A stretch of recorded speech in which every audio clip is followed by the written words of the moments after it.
Aloha. What a delight it is to welcome you to our first devotional of the school year. It promises to be a very exciting and a very spiritual devotional indeed.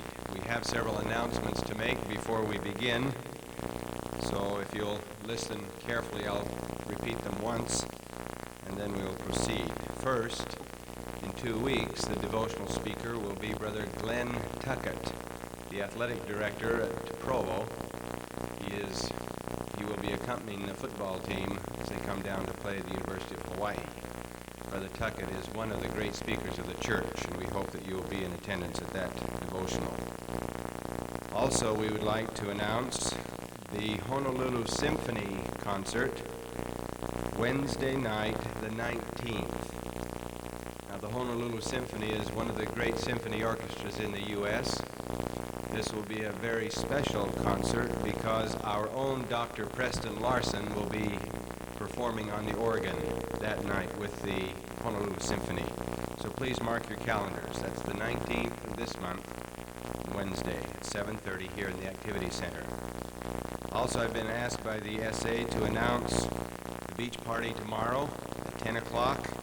Those of you who eat in the cafeteria, please sign up at the cafeteria so that your meals will be, so you can eat tomorrow at the beach party.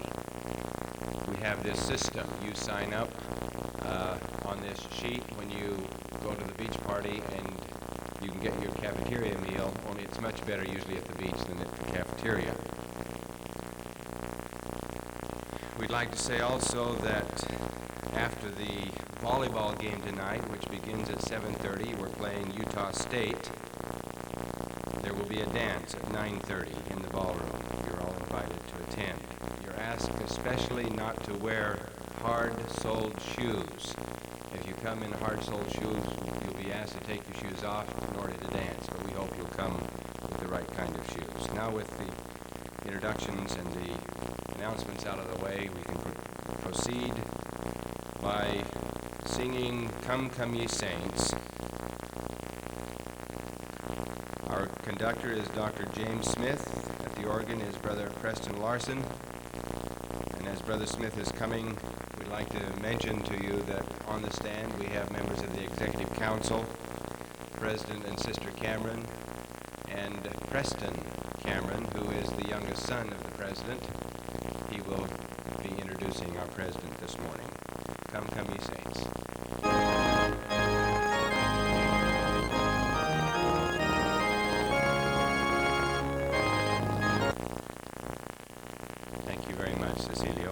Cecilio comes to us from the Philippines.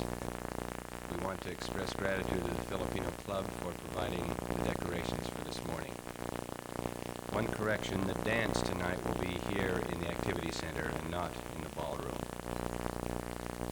We will now invite Brother Preston Larson, youngest son of President and Sister Cameron, Preston Cameron, the youngest son of the Camerons, to introduce his father. Then we will be privileged to hear from President Cameron, after which Dr. Michael Palmer, a new faculty member in English, will offer the closing prayer.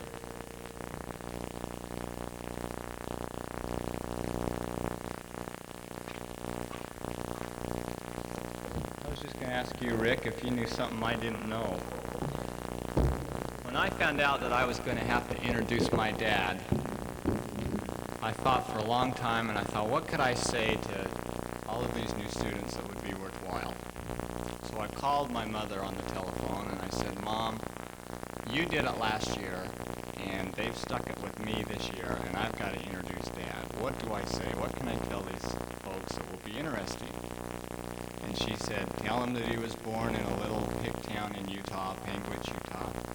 They used to work with his dad as a mechanic, heavy-duty mechanic, and he married me in Nephi, and that he was in the Army Medical Corps, and that he has 4 children and 19 grandchildren. And I said, Mom, that's really boring. I don't want to tell him that. She said, well, that's my suggestion. So I called up Eric Shumway, who is the Executive Vice President, and I said, Eric, I have to introduce Dad. What can I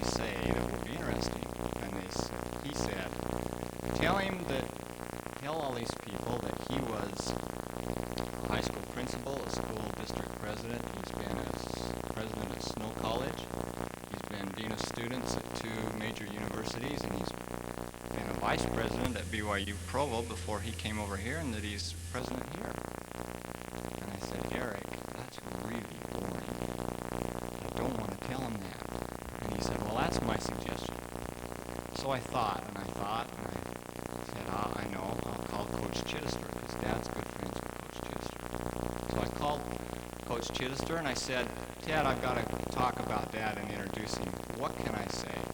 And he said, tell these students that he was an all-state athlete in 2 sports, that he really supports our athletic teams. He comes out to all of our athletic events, and that he spent many a vacation with us. We talked very at length about athletics. And I said, Ted, it's really boring. And he said, well, that's my suggestion. And I was really nervous because I really didn't feel like I had anything I could say about Dad. So I called President Rogers, who's the president of PCC, who works very closely with Dad. And I said, I have to introduce Dad. What can I say?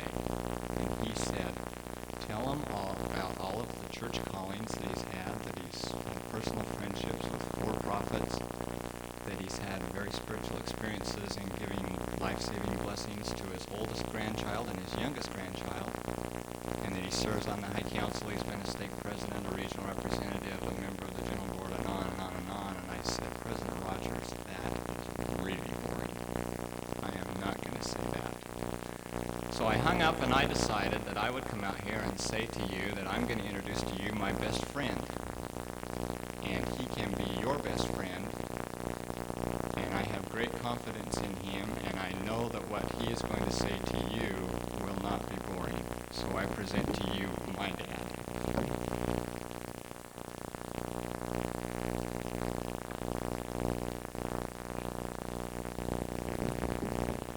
Brothers and sisters, aloha. As soon as he got ready to get up here, I told him first of all to watch his language. I've been doing that now for 26 years, and he's been watching his language for 26 years, and I'm glad that he watched his language while he was here. Now, I'm delighted for the opportunity to address you as we start a new year.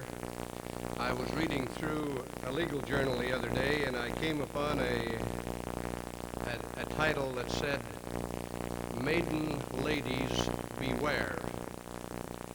And it then quoted, and I quote this to you, it says, a law against obtaining husbands under false pretenses, which was passed by the English Parliament in 1770 and revived by the Lawyer's Title News, states, quote, that all women of whatever age, rank, profession, degree, who shall, after this act, impose upon or seduce and betray into matrimony any of His Majesty's male subjects by virtue of perfume, scents, paints, cosmetic washes, artificial teeth,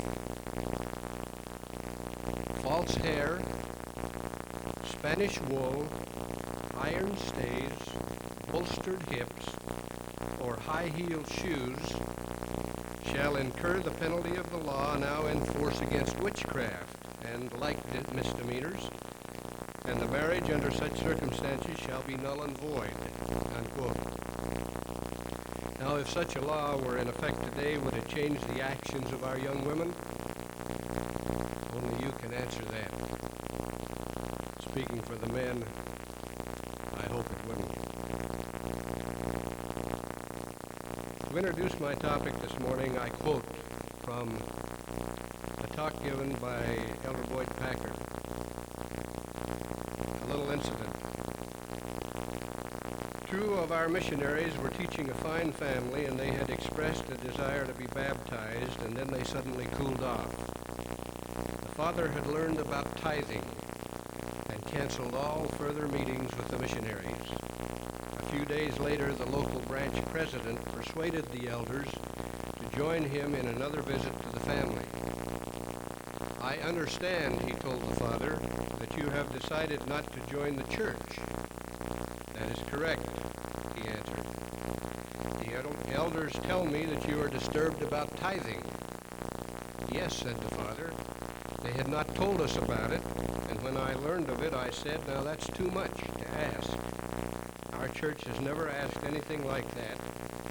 We think it's too much, and we will not join yours. Did they tell you about fast offerings, he asked. No, said the man. What is that? In the church, we fast for 2 meals each day and give the value of the meals for the help of the poor. They did not tell us that, said the man. Did they mention the building fund? No, what is that? In the church, we all contribute toward building chapels. If you joined the church, you would want to participate both in labor and with money. Incidentally, we're building a new chapel here, he said. Strange, the man said. They didn't mention that. Did they explain the welfare program to you? No, said the father. What is that?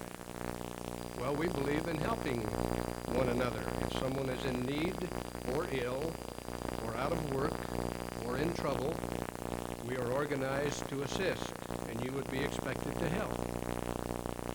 Have you ever wondered why people will do all of these things willingly? I have never received a bill for tithing. No one has ever called to collect it, but we pay it and all of the rest and count it a great privilege. If you could discover why, you would be within reach of the pearl of great price, which the Lord said the merchant man was willing to sell all that he had that he might obtain it. End of quote. Hardly a day goes by that each of us does not ask a common question. How much is it? How much will it cost? Then we make an assessment, most often silently, but occasionally out loud, when we say, can I afford it? The question may be applied to anything from the purchase in a store to determining how we will act in any given situation. Hence my topic for this morning, how much is it? Can I afford it? A few years ago, our family had moved from a community where my 2 oldest sons had attended high school. They had both been outstanding athletes and were popular among their classmates. It happened that those classmates were graduating on a different day than their own commencement, and they asked to take our family car to go back to their former high school for the graduation. We did some counseling and advising and consented. Upon their return home, our second son related this story. He said that they had attended the graduation dance and that many of his former classmates were using alcohol. Following the dance, they were going to attend a party at a canyon home of one of the girls' parents. 2 of the boys had not been drinking, and one of them, a friend of our son, was driving our car as they went up the road to a canyon home. The others in the car were visiting and paid no attention to the road. Suddenly the car stopped because of a large rock in front of the car. After much joking and jostling about backing up or turning out around the rock, everyone got out of the car to find that they were on the edge of a steep cliff, and that to have backed up or turned out would undoubtedly have sent them tumbling over the cliff to serious injury or even death. My son said, "Dad, the thing I felt so badly about was that some of the kids had been drinking, and even though Alan, his friend who was driving the car, and I had not been, there was no way anyone would have believed that we were not drinking when the others in the car had been if we had been involved in an accident. I have resolved," he said, "that I will never get myself in that kind of situation again. I cannot afford the price of bringing embarrassment to my family or of appearing to be something that I am not." How much did it cost? Could he afford it? There are 2 assumptions in this life that are unacceptable.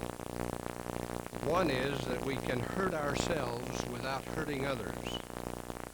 And the other is that we hurt others without hurting ourselves. John Muir, writing in My First Summer in the Sierra, said, quote, When we try to pick out anything by itself, we find it hitched to everything else in the universe, unquote. We are all of us interrelated. Young people cannot hurt themselves without hurting parents and all of the people they are a part of. We all carry around with us the reputation, the interests of others as well as our own, of family and friends, community, and country. The success of children is the success of parents. The sorrow of children is the sorrow of parents. If a person partakes of things that impair his physical or mental capacity, he loses in some degree what he could have been, what he could have done, and the world loses, and his loved ones lose. If by some wrong or foolish choice, some indifference to facts, some willful ignoring of the laws of health or the laws of life, if by this someone becomes ill or injured or impaired in capacity, others must care for him. If a life is prematurely lost or lessened, the world is less. If every success or sorrow, in every success or sorrow, families, friends, loved ones belong to each other. And if we hurt ourselves or misuse our lives, the hurt carries over to others also. A few years ago, an article appeared in the Toronto Daily Star newspaper talking about Bruno Griselli, one of the most famous international soccer stars in the world. He had been outstanding as he had played in Italy and in Colombia. He played professional soccer for 14 years before moving to Canada. He moved to Canada approximately 30 years ago for what some would say was a very strange reason. He said, and I quote, "I know it sounds crazy, but for several months I was conscious of an inner voice telling me to go to Canada where I would meet a brunette and marry her. The fact is that I arrived in Toronto at 3 p.m. and at 11 p.m. I met my wife at a welcoming party thrown by some friends of mine. The only language we had in common was German. We both spoke very little, but managed, and we were married a few months later." They were married in a Roman Catholic ceremony, and their children were baptized Catholic. Then a neighbor went to Salt Lake City and was immediately converted to Mormonism. That neighbor returned home and invited Mary Griselli to church with her. Mary Griselli reported, quote, "Frankly, at the time, religion was meaningless to me. I hadn't been in Mass in years. The children hadn't got much religious instruction. Church just left me cold. I knew absolutely nothing about Mormonism, and that was fine with me. But my neighbor was persistent, and I went to church with her one Sunday just to shut her up, and I never stopped going," unquote. Mary was taught the gospel, and her two older children were baptized. For Bruno, it was not so easy. The only thing he had known about the Mormons was that they were a queer people who once were allowed to have many wives. He didn't mind his family joining the church, but he wanted no part of it. He had had a bad experience in his own church when he was a young boy, and had concluded that all churches were equal. Equally wrong, he said. Once he chased two Mormon missionaries out of the house because they tried to get him to sit in on a study session with his wife. He said he was sincerely seeking, and he prayed for guidance. The climax came when he visited the sacred grove. He said it was like turning on a light in a dark room, and he believed. As a convert, he gave up his formerly beloved wine. He considered it a sin to be without wine at mealtimes, and his tea and coffee, and began paying 1/10 of his and his wife's combined income to the church as a tithe.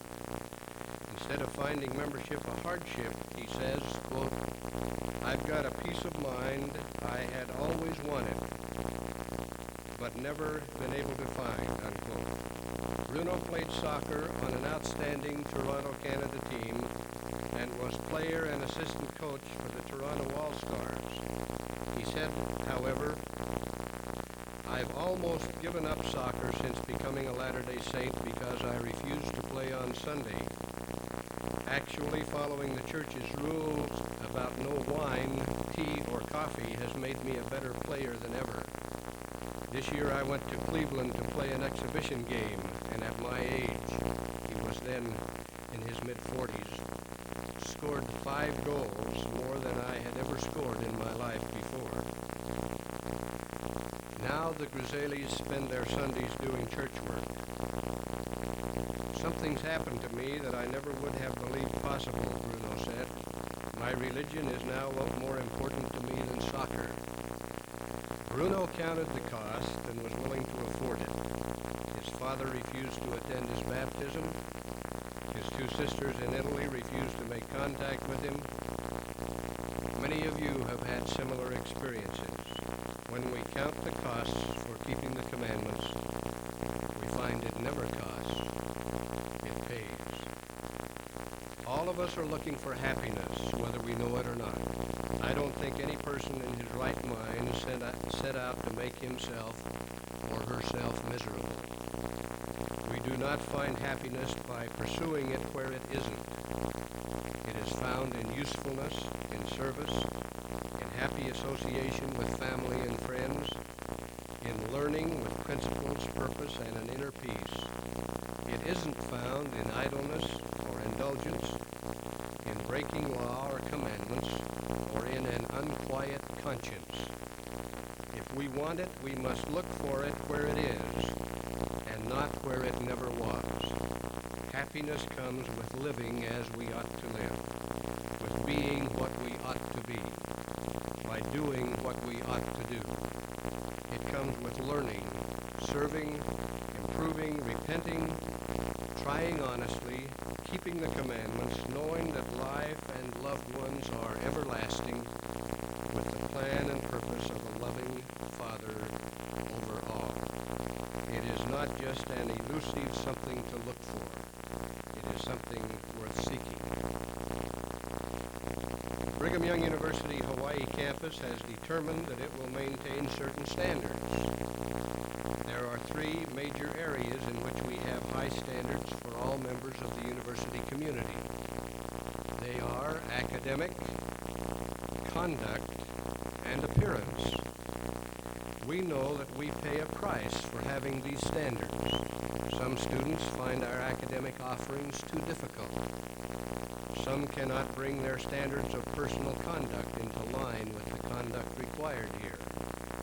And some feel that appearance is more important than either academic standards or personal conduct. Let me say a word about each for a moment. Academics.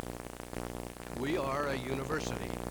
Every student who is enrolled here has the capacity, with proper application and effort, of doing at least passing work. Those who do not invest the effort necessary to succeed at their studies will be invited to step aside and allow others to take their places. I urge you to strive for excellence in your studies. Learn precision in thought and expression. Develop your awareness and deepen your understanding of the world in which we live. Budget your time so as not to neglect your studies. Cultivate good balance so that you can benefit from all that is available here. Do not use other activities, valuable or otherwise, as an excuse to neglect your studies. How much do you have to pay to pass your classes? Can you afford it? Conduct. Each of you read and signed a code of honor indicating your agreement to abide by the principles of the code. I do not have to reiterate the principles. I only remind you that the price of peace of mind and conscience is to abide by your word of honor. If you need another copy of the code, the Dean of Student Life should be able to provide it. Appearance. Included in the the same document on which you certified your willingness to abide by the Code of Honor was a statement on dress and grooming standards. I know that in this climate and the informal atmosphere of Hawaii, there is a tendency sometimes to be a little lax. This just means we have to be more aware of our own actions and dress. What I have said about conduct also applies to appearance. What is the cost of peace of mind and lack of hassle? Can you afford it? Incidentally, I also mention the standards for performers who come to this campus. We do not show particular kinds of films, nor do we invite certain entertainment performances to come. We do not need the profanity, the crudity, immorality, pornography, violence, and depravity to be demonstrated here, which are seemingly the reality of the world elsewhere. We're willing to pay the price of snide remarks, of ridicule, and attacks by those on the outside, and even to accept the fact that some students will not come here because of our stand. But we can and we will afford it. A number of years ago, long enough that the writer cannot now be identified, I received a letter while I was serving as Dean of Students at BYU Program. This prospective student introduces himself, then indicates that he understands I will need some personal information in order that a decision can be made about his possible admission. I quote from his letter. I was born in Portland, Oregon, and he identified who his parents were. I was the result of an affair of my mother outside marriage with a Negro laborer, which makes me half Negro. I am at present 20 years of age and reside in a federal correctional institution for stealing a car in Washington and transporting it to Chicago, Illinois, where I was tried, convicted, and sentenced to serve no less than 60 days and no more than 6 years. He was transferred between two different federal correctional institutions from the Midwest to the West Coast when he wrote this letter. He continues, I met an inmate here named Gary, who Elder Blank knows, who is an LDS member, and we got to discussing the church. He gave me a wonderful work and a wonder. The title may not be right, but you'll recognize the book. To read and started taking me to meetings. I have read and studied and discussed the Mormon religion with Gary and Elder Blank, and this day, which was a Sunday in 1968, asked Elder Blank if he would officiate at my baptism when I was paroled. I am quite sure I can be a successful member of the BYU student body and the Mormon Church. I have discussed with Elder Blank my special circumstances as a Negro and feel that will in no way hinder my educational, spiritual, or moral growth. This letter, incidentally, was written long before the revelation on priesthood being available to every worthy member of the church. And I continue the quotation. When I first came to this correctional institution, my attitude was extremely bad. I was bitter against authority, the white race, and myself and family. For my first 9 months here, I accumulated shot after shot.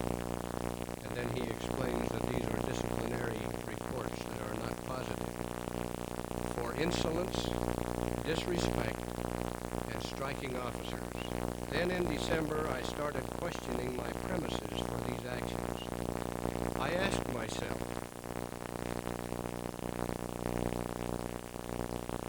if I were injuring anyone but myself, the answer, no. Was I accomplishing anything beneficial to myself? Answer, no. Was I using my time to the best of my ability? Answer, no. I decided all I was doing was injuring myself and allowing unwarranted bitterness to grow and stagnate my natural abilities.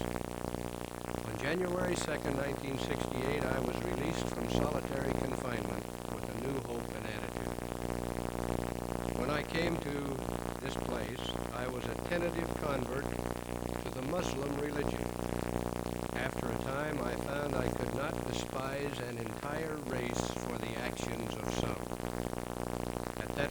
became agnostic and started looking haphazardly for a religion that taught what I personally believe to be basic truth. In April 1968, I started talking with Gary, and he introduced me to LDS. Unquote. He then talks about the importance of education in his life and how the church feels about religion. And as you can tell, this is a long letter, but I'm going to quote just a little more of it to you. He stated, I quote, "I found that LDS advocates education in a big way.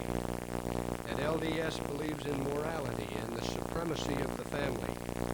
That there are no double or triple standards involved. And that God was a being. I also found that when I asked a question if the elder didn't know it, or Gary didn't, I could find it in the Book of Mormon or the Articles of Faith or the Pearl of Great Price." To end this letter, I will say, as far as my mind and character are concerned, when I came here, I was a psychopathic liar, a dreamer, and a lost person, and a confused person. In a world that holds up triple standards and is based on lies, why not lie and dream about how you wish it were? I have found myself and realized how unrealistic this attitude was. I can only say of that period, I have sampled the worst and been at my lowest. Now is the time to pursue the best and attain my highest. Unquote. I have quoted this long letter as a reminder that the past is to learn from, not to live in. Our thoughts move in many directions with the events of each day, with the mood of each moment. We waver often between discouragement and confidence, between regret and gratitude, wishing we had done better and hoping we might do better, searching ourselves, looking for values, for guidelines in life, loving the earth we live on, yet somehow sensing that we are on a journey that moves us on through time and to eternity. We all have days of discouragement. Sometimes the hardest thing in life is simply to put one foot in front of the other, to keep going, as one observer said, and sometimes the most worthwhile things are accomplished by people who are struggling not for greatness, but simply to keep going. There is a quiet heroism and goodness and earnest purpose on the part of many wonderful people, despite all failures and imperfections. There is evil in the world. There is also good. It is for us to learn and choose between the two, to increase in self-discipline, in competence, in kindness. There is no point in giving up in regret, for life is a process of repentance, of improvement, and will justify all the trial and error and effort as we keep moving with patience and purpose.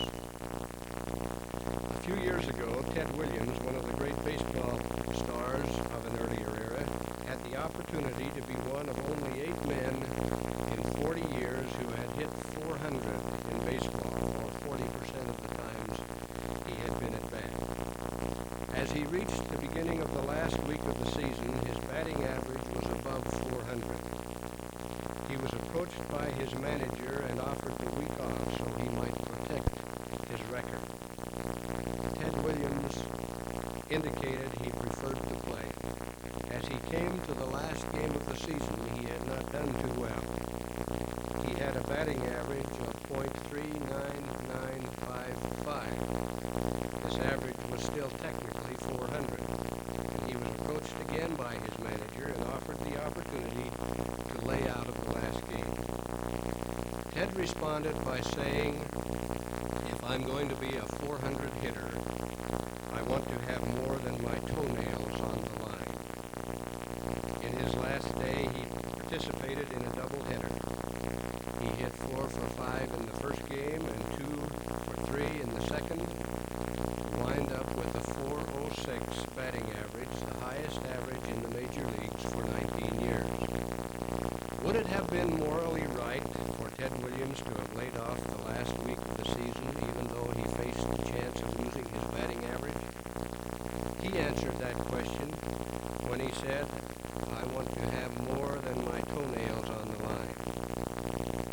we anticipate entry into the kingdom of our Father, we need to know that we are clearly within the parameter of acceptability. How much do we have to pay? Can we afford it?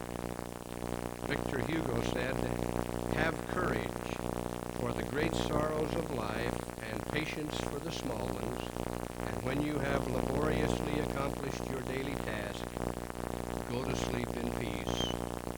God is awake."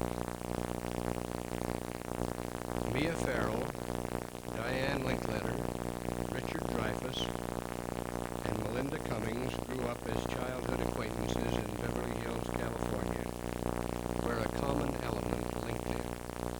Their parents were in the movies. Their paths parted in 1967 when Melinda, daughter of Robert Cummings, chose to attend an obscure Utah school known as Brigham Young University. She said she attended BYU by accident. Her parents were interested in the Valley Music Hall in Woods Cross, and when her mother visited Utah, some friends showed her the campus. She was impressed with the mountain setting, the clean air, but more than that, she was impressed by the clean theater and the opportunities students had in the performing arts at BYU. So Melinda said that she and Diane Linkletter went to Provo to look things over. I quote, "I was kind of wavering in my goals at that time. I knew I was interested in drama. I wanted training and a chance to perform. But I didn't really want to make the theater a career. BYU appealed to me. I decided to come here." Diane had different views of life, different goals. She felt the BYU atmosphere was too restricting. She didn't feel she would be happy in Provo.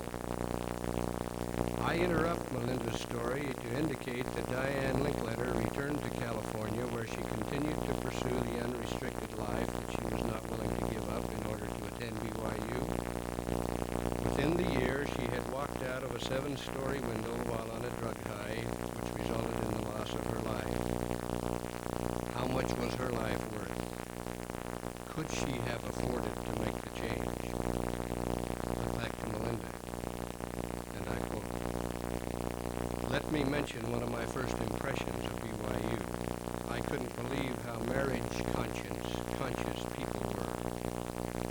Where I come from, people don't even seem to think about marriage. The marriage institution in Hollywood has broken down to the point that very few people think it's worth the trouble. In fact, I've been to only 2 wedding receptions in my life. Then I came here and found that people were taking classes to find out how to be better husbands and wives. When I go home now, I find my attitude has completely changed. I think how lucky I am to have the opportunity to become a better person, to learn to make things like marriage work." In the article I am quoting, Melinda was asked about drama and the type of plays she worked in, if they were too restricting. She talked about her training and responded, quote, "Sometimes people ask me if I feel isolated here in these Utah mountains, if my instruction at BYU can be relevant to the needs of the world. My friends sometimes make the mistake of assuming that BYU begins and ends in Provo, Utah. I can only say this, I'd leave if I felt I wasn't getting a broad enough education to prepare me to face the world. It's such a big weight off my mind to come here after Beverly Hills. I love Beverly Hills. I was born there, and I'll always have a special feeling for it. Yet every time I go there, I want to come back here. I think my family is impressed too with the university. I feel I'm more secure than I was before. I have definite goals now. I can look at life and be happy. And what of my future? People are always saying, with your father in show business, you have an easy way in. What a waste if you don't get into the business. Well, that's not the way I see it. What's going to make me happy in life is having a family. In a way, it's selfish for a woman to want a career first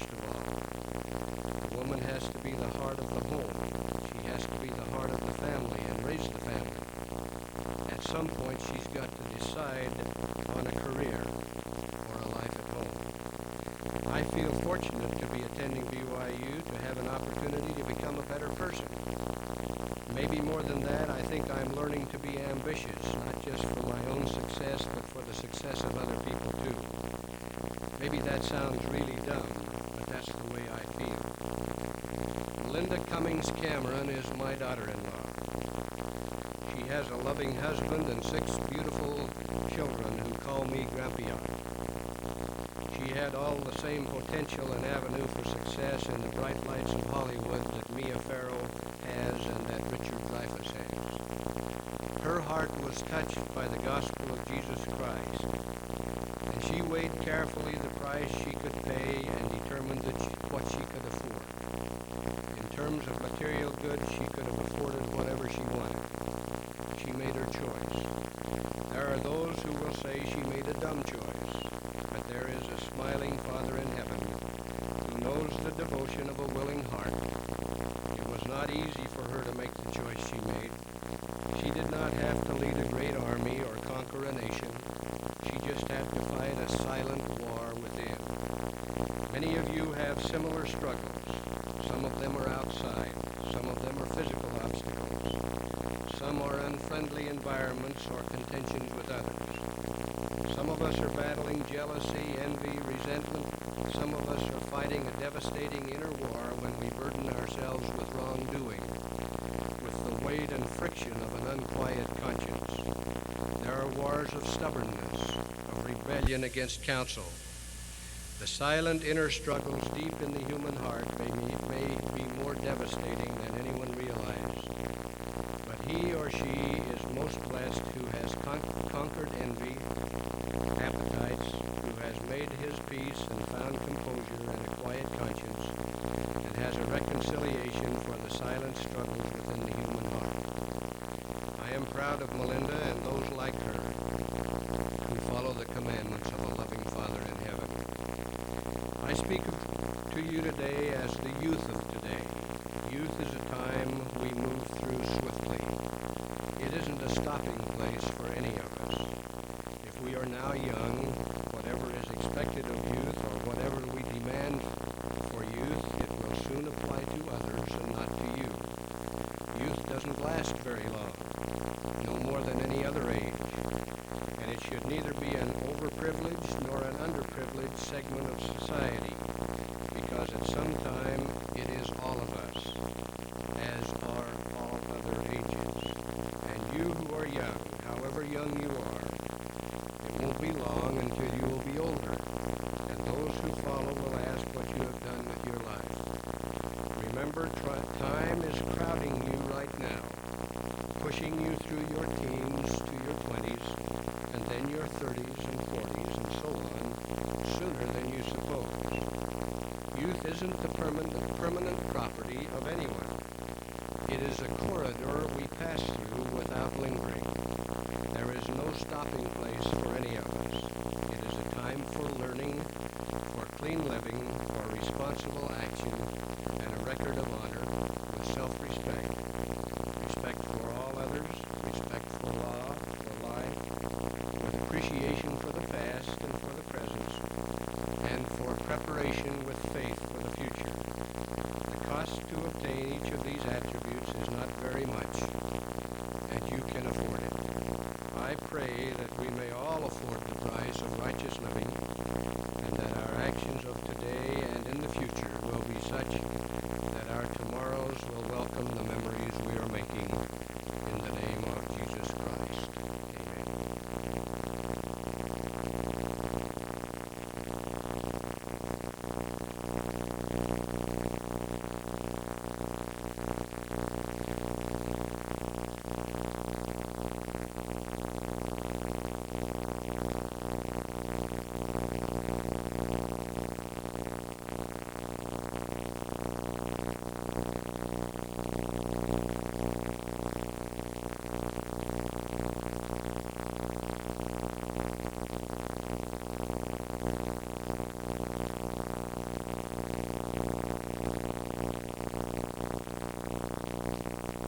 And anything we succeed in life, it's just not going to be handed to us on a silver platter. We need to work for it. Well, my time is about up. As I've said before, another thing, stumbling block in this way of happiness and success and this vision of life is sin. And again, that's where your bishop comes in. Your bishop and your Heavenly Father. Getting those things in the and behind you where you can go forward